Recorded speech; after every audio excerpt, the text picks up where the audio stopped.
Now we transfer from the actual risk and target hardening sections to the management sections.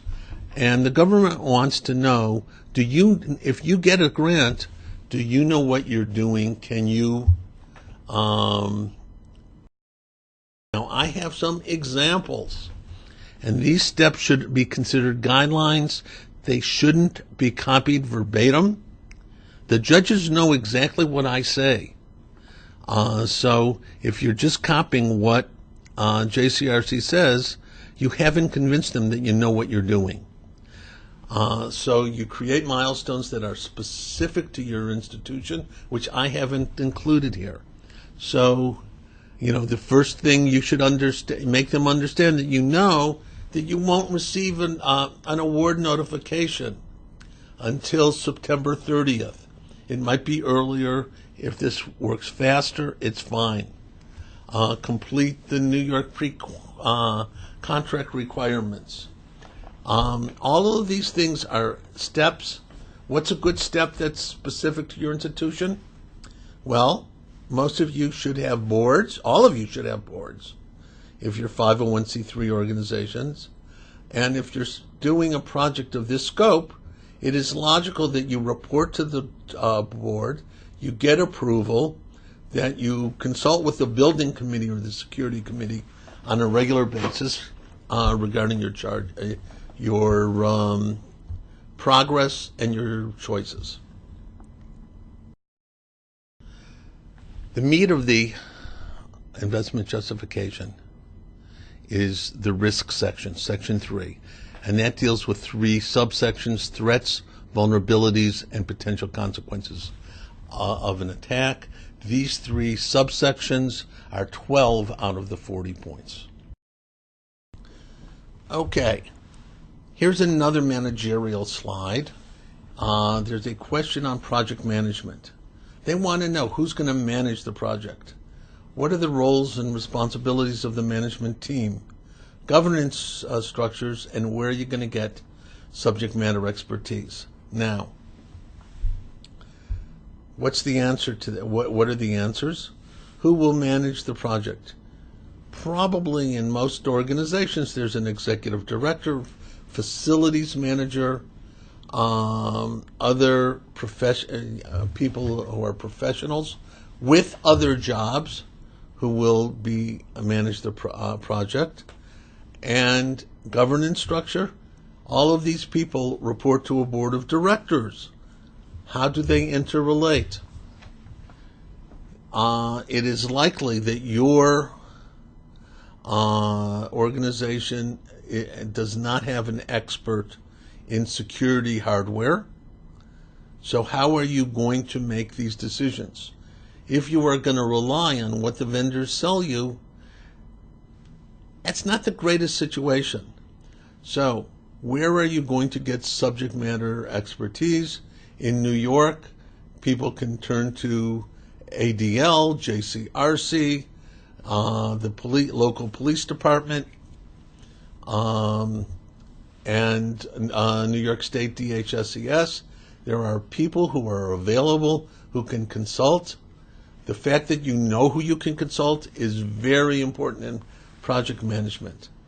What are the challenges to the effective implementation? One challenge is money. This is a grant that reimburses funds. They don't give you the money up front. You're not subject matter experts. All of these things are important. The coordination of the project. How do you currently work with state and local partners? And how do you intend to work with them? Okay, this section is impact, and it wants to know 2 basic things. Number 1, if you complete this project, how well will the wish list items, the cameras, the doors, the locks, the training, all of those items address the risks described in your background and risk sections? That's number 1. And number 2, and this is a little bit of Department of Homeland Security techno speak, how does this project fit in with the national preparedness goals and capabilities? The NPG core capabilities. The Department of Homeland Security has figured out what are the things it wants to do to make us safer. And here's a list.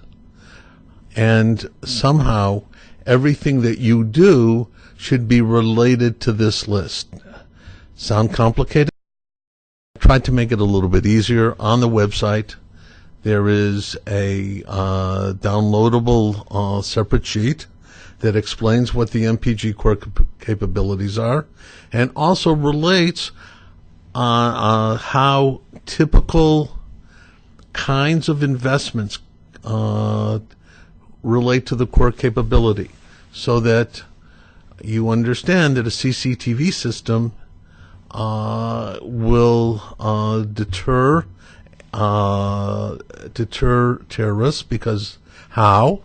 Well, if they do pre-operational surveillance, they'll notice that you have a CCTV capability, and you probably are a harder target because you have taken such a step. It can detect if someone is watching the screens, and you see something, you can say something, you pick it up. You can then turn to the appropriate authorities and say, look, we saw X, Y, or Z.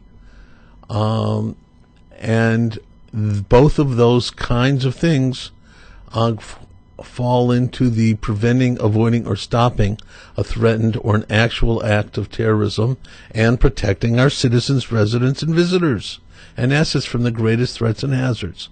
So that's how you answer this kind of question.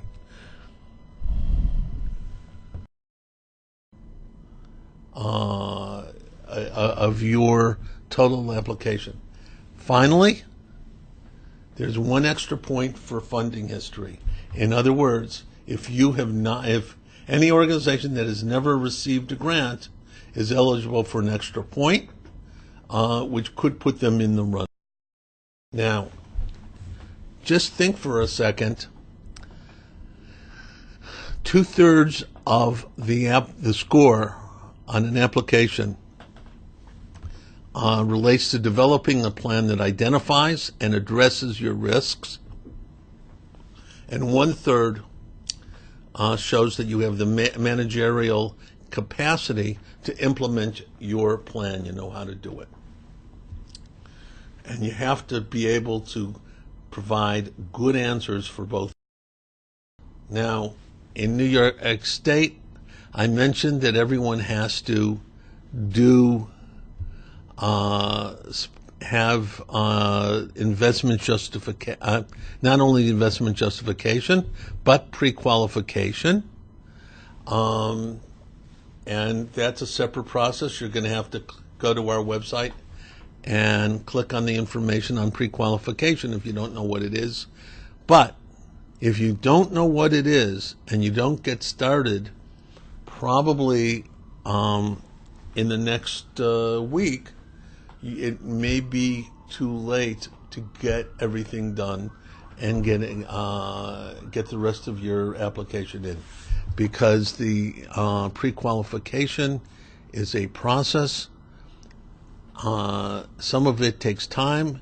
You have to snail mail a registration form that's been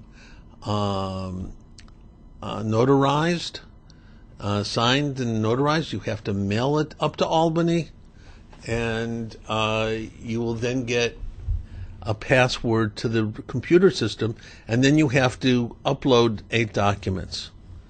And those 8 documents have to be considered appropriate. They have to be reviewed. That takes time. Other states are admittedly simpler, but you have to look at the requirements of your state and comply. Finally,